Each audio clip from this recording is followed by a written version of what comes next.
하나님 나라 시리즈 세 번째 시간으로 우리가 말씀을 함께 나누고자 하는데요. 말씀의 제목 한번 읽어볼까요? 시작! 미약한 시작, 창대한 결과. 그렇습니다.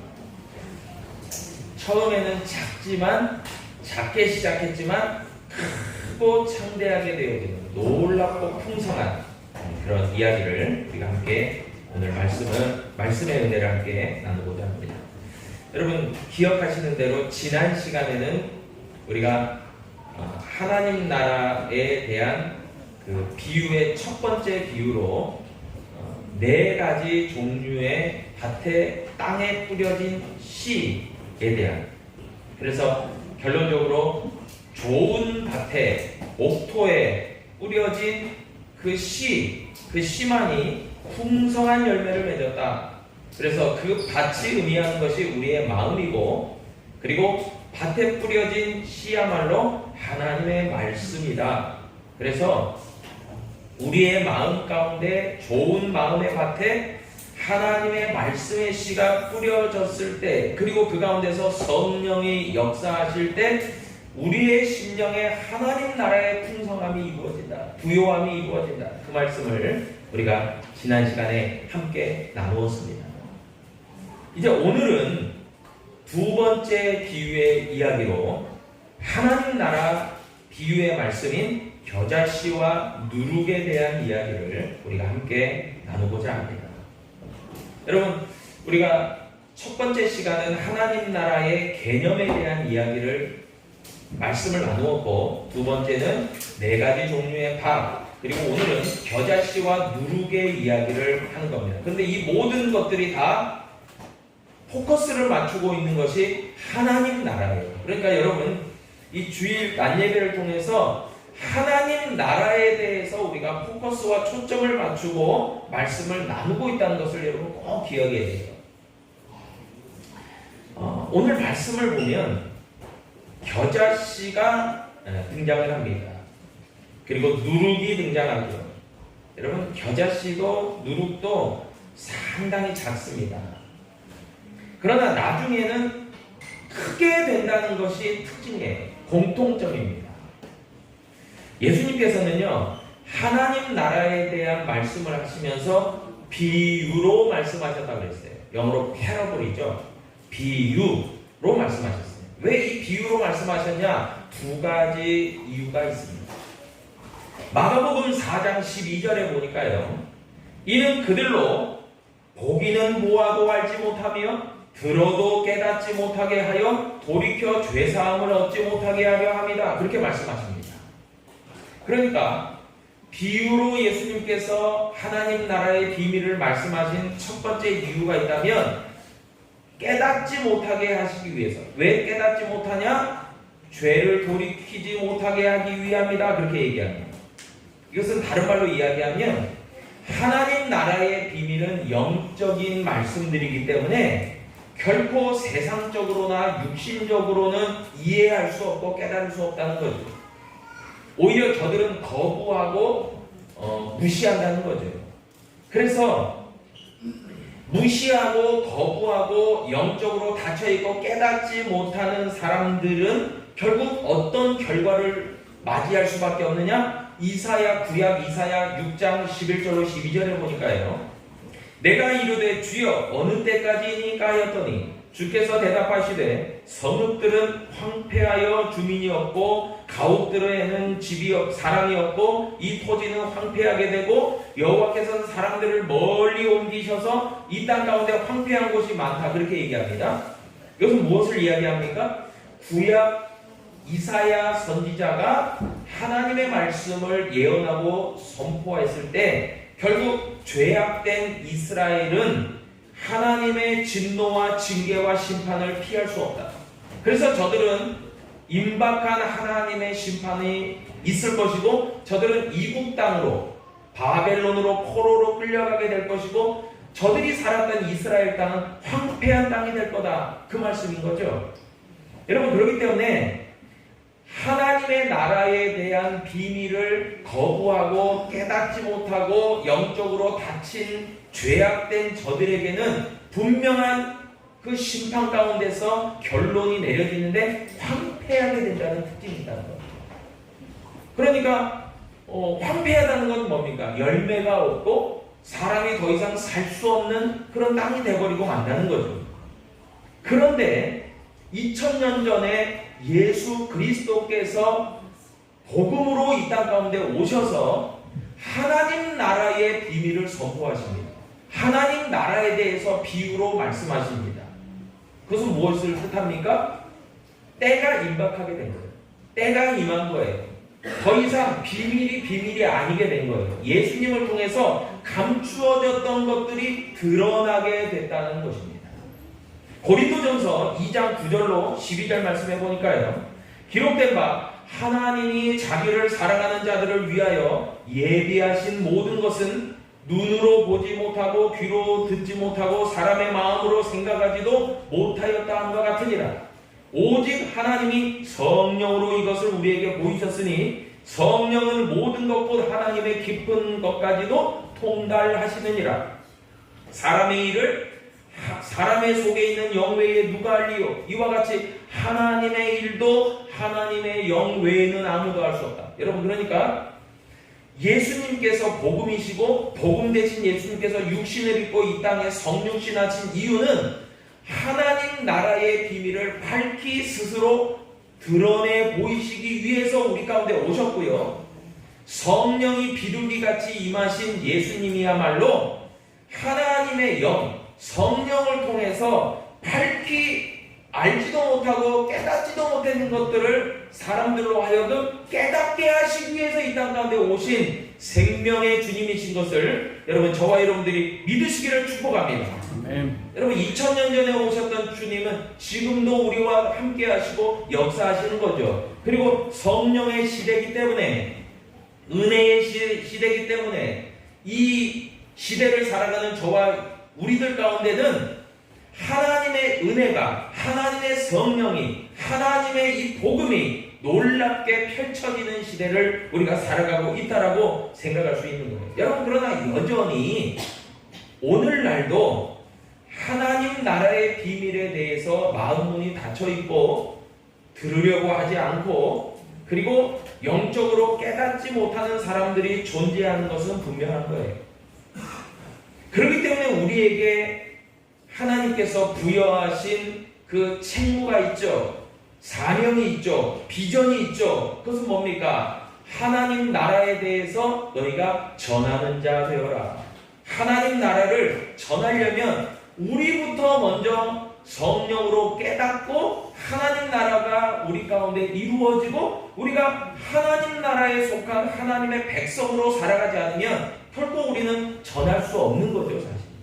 그래서 우리가 지난 주일에 오후에 태신자 선포식을 했지만, 여러분, 결론적으로 이야기하면 우리가 태신자를 품을 수 있고 그 태신자에게 하나님 나라를 전할 수 있고 초청할 수 있는 그 능력은 사실 우리로부터 비롯되지 않아요.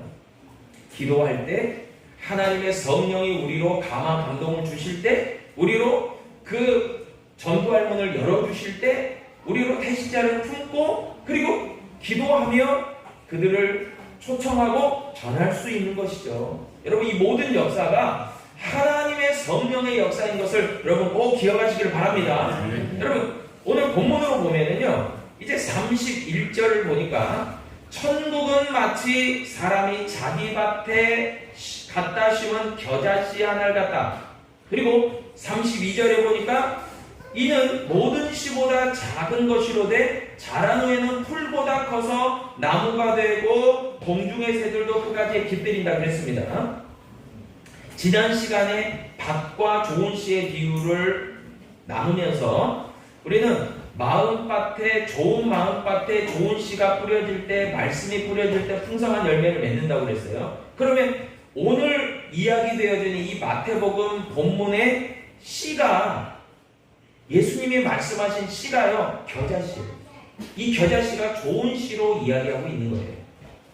여러분, 그림 한번 띄워주실래요? 여러분, 겨자씨가요, 얼마나 작은지 아십니까? 굉장히 작죠?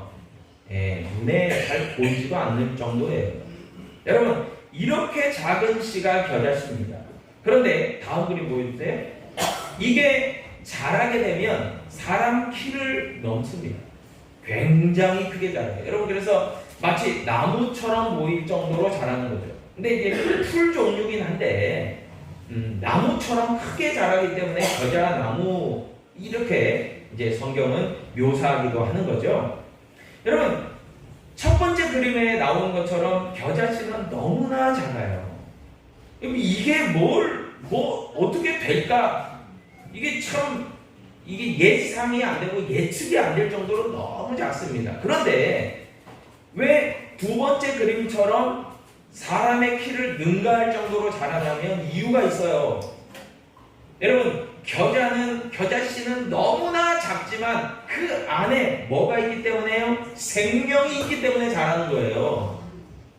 생명이 있는 것입니다. 여러분, 그래서 우리의 마음밭에도 겨자씨처럼 너무 작은 믿음의 씨가, 말씀의 씨가 뿌려지지만 그 말씀 안에, 그 믿음 안에 뭐가 있다고요? 생명이 있기 때문에 놀랍게 성장하고 자라는 줄로 믿으시길 바랍니다. 아멘. 여러분, 성령도 그런 거예요.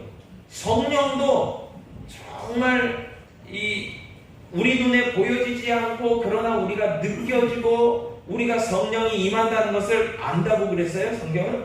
그런데 그 성령의 작은 불꽃이 피어나기 시작하면 우리의 심령 가운데 놀랍게 풍성하게 폭발력이 일어나고 놀라운 결실을 맺게 된다는 특징이 있어요.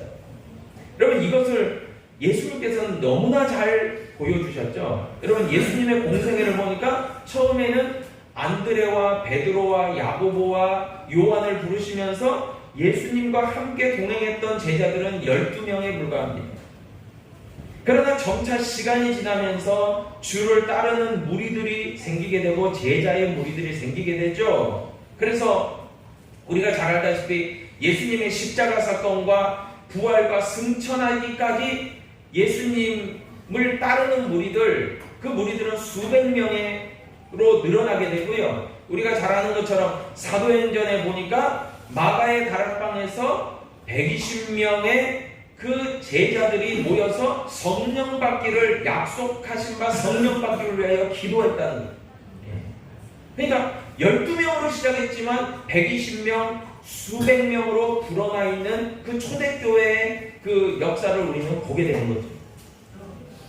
여러분, 겨자씨는 작아요. 너무나 작습니다. 그러나 생명력이 있다는 것을 여러분 꼭 기억해야 되고, 그 생명력은 성령의 능력이라고 할 수 있는 거죠. 하나님의 능력이죠. 여러분, 그렇기 때문에 놀랍게 커지고 확장되고 부흥합니다. 제가 어제 그 영광 영상교회 우리 주일학교 선생님들하고 학생들하고 같이 가서 이렇게 웃음이 났는데, 그게 뭐냐면 견학을 다 마치고 근처에 있는 중식당에 가서 짜장면을 먹는데 우리 서우가 그러더라고요. 이혜리가 그러더라고요. 이혜리가 그 주인분이 아유 아가야 많이 먹어야 나 아가 아니에요. 그러더라고요. 나 아가 아니에요. 나 어린이에요. 이러더라고요. 어린이 주일에 우리 주일학교에서 선물 주는 걸 알았나 봐요. 아가는 안 주고 어린이만 준다. 이렇게 생각해요. 그러니까 이혜리가 나 아가 아니에요. 근데 제가 보기에도요, 이혜리도 그러고 정말 이 나유리도 그러고 서우도 그러고 너무 이게 성장한 것을 제가 직접 느껴요. 네. 뭐 다른 아이들도 마찬가지지만요. 여러분, 그래서 아이들도요 생명이 있는 아이들이기 때문에 자라는 거죠. 여러분, 근데 저는 그런 생각을 해봤어요. 우리 어른들도 그러면 잘하나? 네. 우리 이문택 장로님 잘하는 것 같습니까? 네. 어른들도 잘하나요? 네. 상당히 낙심되죠. 네. 근데 왜냐하면 영적으로는 우리 어른들도요 잘하는 겁니다. 네. 분명히 아셔야 돼요. 영적으로는 우리도 계속해서 잘하는 거예요. 이제 같이 어제 차를 타고 이동하는데 우리 김민국 장로님께서 그러시더라고요. 저는 어린이에요. 왜냐면 이게 약간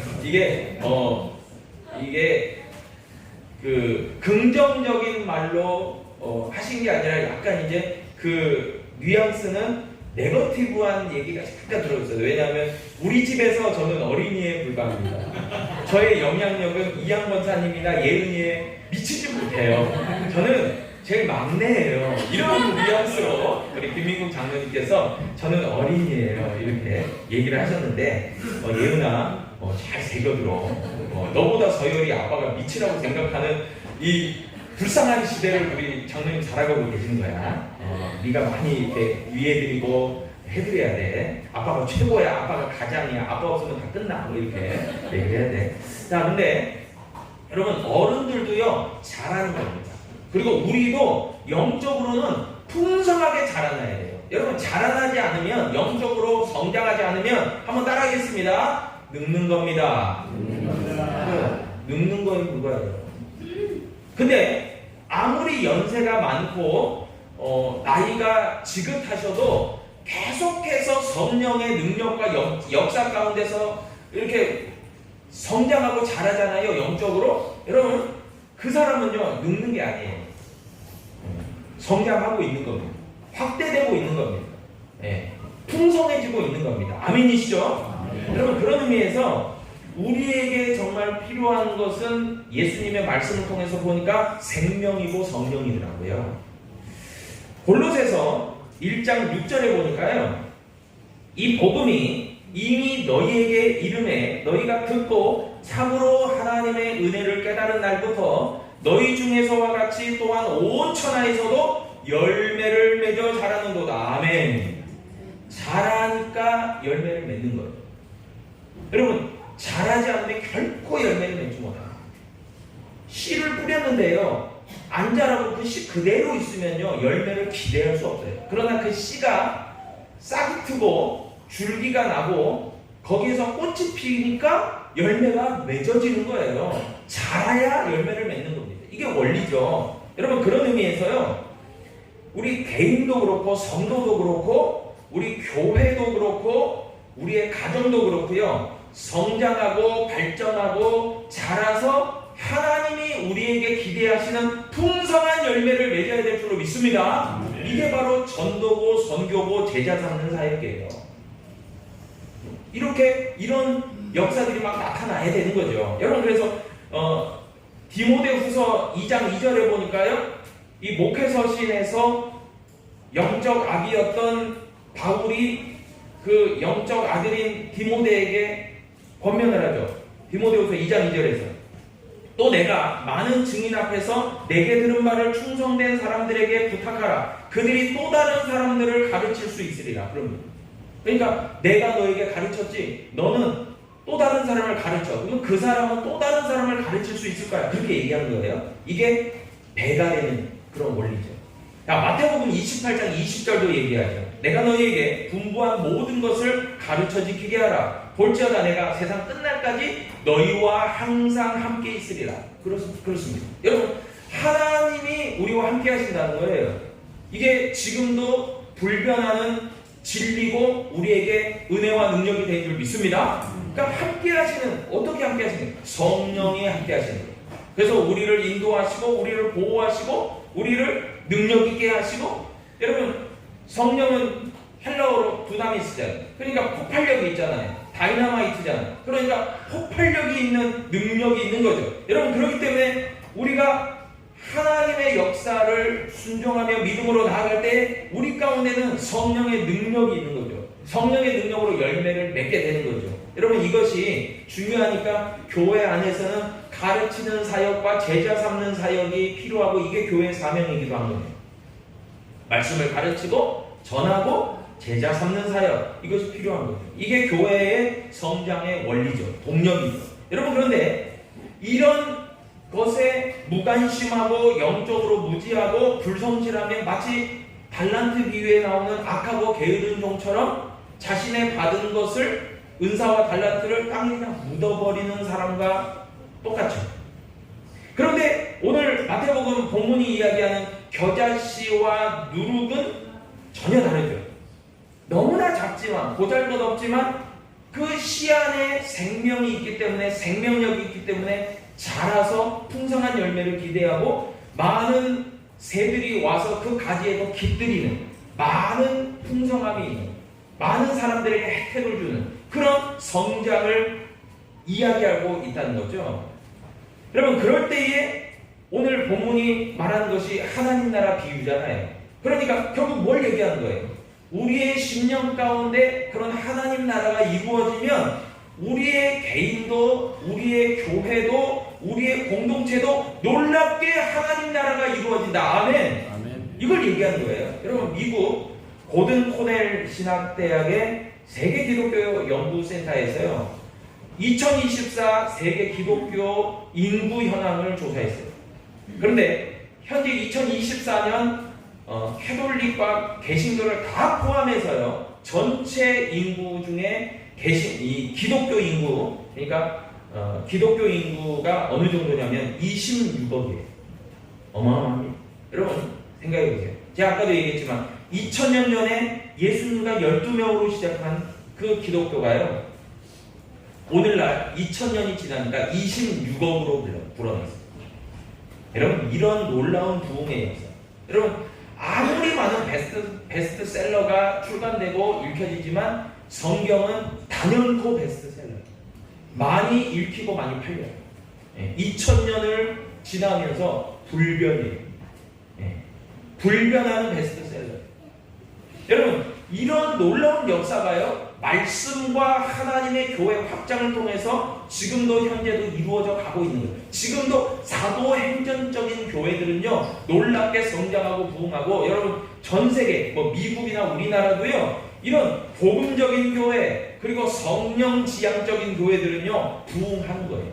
그러나 여러 신앙적인 것들이 막 고착화되어 있고 전통적이고 그리고 메말라 있고 생명력을 잃어버린 교회들은요 쇠퇴하죠. 그래서 저와 여러분들이 늘 추구하고 지향해야 되는 것은 복음적인 성령 충만한 저와 여러분 되될 줄로 믿습니다. 그런 것이 생명력이 있는 거예요. 생명력. 말씀의 사역과 그리고 가르치는 사역과 제자 삼는 사역 이런 역사들이 막 반복되는 거죠. 여러분 또한 겨자씨와 더불어서 누룩에 대한 비유를 얘기해주고 있습니다. 근데 겨자씨가 생명이고 능력이라고 한다면은 누룩의 비유는 작지만 커진다는 공통점은 있지만 또 다른 의미를 내포하고 있는 게 누룩입니다. 오늘 본문 33절에 보니까요. 천국은 마치 여자가 가루 서말 속에 갖다 넣어 전부 부풀게 한 누룩과 같다. 천국이 누룩과 같다. 그렇게 비유해서 예수님 설명하시는데 자, 세 번째 그림 한번 띄워주세요. 누룩이 뭐냐면 여러분 하얗게 된 이 곰팡이균이 누룩이에요. 누룩. 그래서 이 누룩은 이제 뭐 우리가 잘 아시다시피 이 메주를 뭘로 만들죠? 콩으로 만들죠.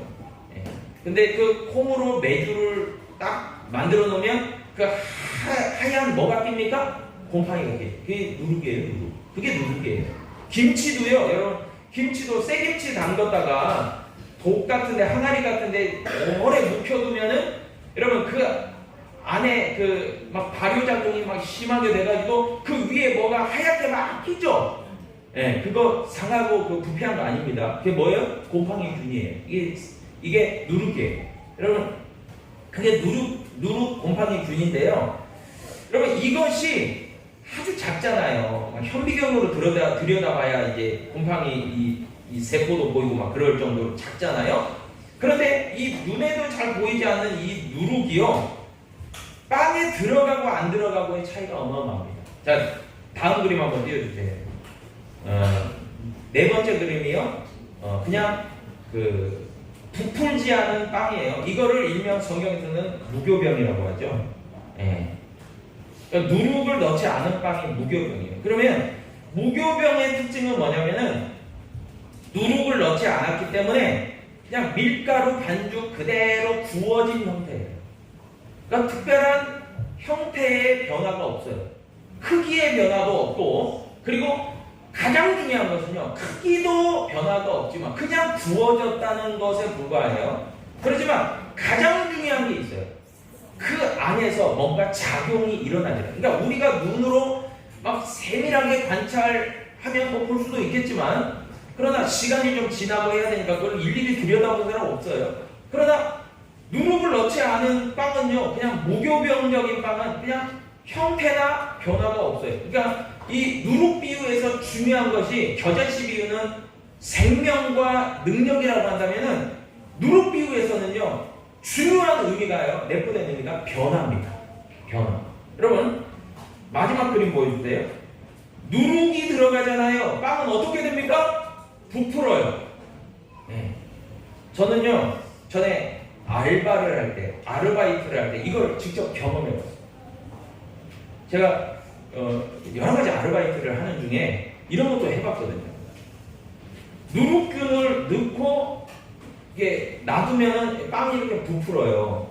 근데 절대로 누룩균을 넣지 않으면, 이스트를 넣지 않으면 이게 안 부풉니다. 제가 경험적으로 알아요. 근데 누룩이 들어가면 이렇게 부풀어요. 빵이 이렇게 부풉니다. 네, 부풀어 올라요. 여러분, 그런데 왜 부푸냐면요, 발효되는 거예요. 그러니까 누룩균에 의해서 발효되니까 이건 뭐예요? 화학적 반응이 일어나는 거예요. 그래서 형태만 커지는 것이 아니라 근본적인 변화가 일어나요. 그러니까 누룩균에 의해서 발효되고 커지니까 형태만 커지는 게 아니라 그 안에서 화학작용을 통해서 전혀 다른 형태의 빵이 되고요. 그리고 맛도 있어지는 거예요. 여러분, 무교병은요, 맛이 없어요. 그러니까 맛이 있으려면 반드시 부풀어야 돼요. 발효가 돼야 돼요, 빵이. 여러분, 성경은요, 소금도 그 맛을 잃으면 소용이 없어 밖에 버려지는 신세가 돼요. 그래서 우리는, 예수님께서 너희는 세상의 소금이 되라 얘기하시죠. 그럼 결국 뭐겠어요? 우리는요, 부품빵이 돼야 돼요. 누룩이 돼야 돼요. 여러분, 작지만 겨자씨와 누룩은요, 엄청난 생명력과 능력이 있는 거예요. 변화가 있는 거예요. 그렇기 때문에 그 가운데서 작용이 되니까 하나님 나라가 이루어지는 거예요. 여러분, 우리의 심령 가운데도 마찬가지 아니에요? 하나님의 이 말씀이 심겨지고 성령이 역사하니까 놀랍게 변화돼요. 한 인격체가 변화될 뿐만 아니라 그가 속한 가정이 변화되고, 그의 직장이 변화되고, 그 자녀들이 변화되고, 그 교회가 변화되고, 지역이 변화되고, 더 변화되는 거예요. 이게 하나님 나라의 원리죠. 그러니까 하나님 나라의 원리를 겨자씨와 누룩을 설명해 주면서 예수님께서는 이와 같이 될 것이다 예고하신 거죠. 근데 어떻게 됩니까? 놀랍게 되는 거죠. 하나님 나라가 이루어져요. 여러분, 그렇기 때문에 저와 여러분의 심령 가운데도, 또 우리 교회 가운데도, 우리 가정 가운데도 정말 하나님의 생명의 말씀이 심겨졌다면 풍성한 하나님의 나라가 이루어지는 줄로 믿으시길 바랍니다. 이게 찐이에요, 찐. 여러분, 그 트로트 중에 찐이 하고 그 있더라고요. 네. 그 누가 불렀죠? 예? 우리 권사님 그 찬송가만 잘하시는 줄 알았더니 원탁이라고요? 오와 잘하시네요. 예, 우리 박재희 쌤. 예, 영탁이요? 예, 영탁이 불렀어요. 찐. 제가 얼핏 들은 것 같아요. 여러분, 이 크리스찬도요, 찐이 있고요, 가짜가 있습니다. 아시나요? 진짜 찐은요, 뭔가 변화가 일어나요. 근데 자기만 변화가 일어나는 것이 아니라 그가 속한 곳이 변화가 일어나요. 근데 가짜는요, 마치 꽃에서 조화 같아요. 아무 향기도 없고 생명도 없고 그냥 겉보기만 번지르르 하고 보기만 좋지 아무 능력이 없어요. 그러니까 찐이 아니고 가짜면요, 자기도 변화가 없고 주변도 아무 변화가 없어요. 근데 찐이잖아요. 뭔가 작지만 변화가 일어나요. 뭔가 움직여요.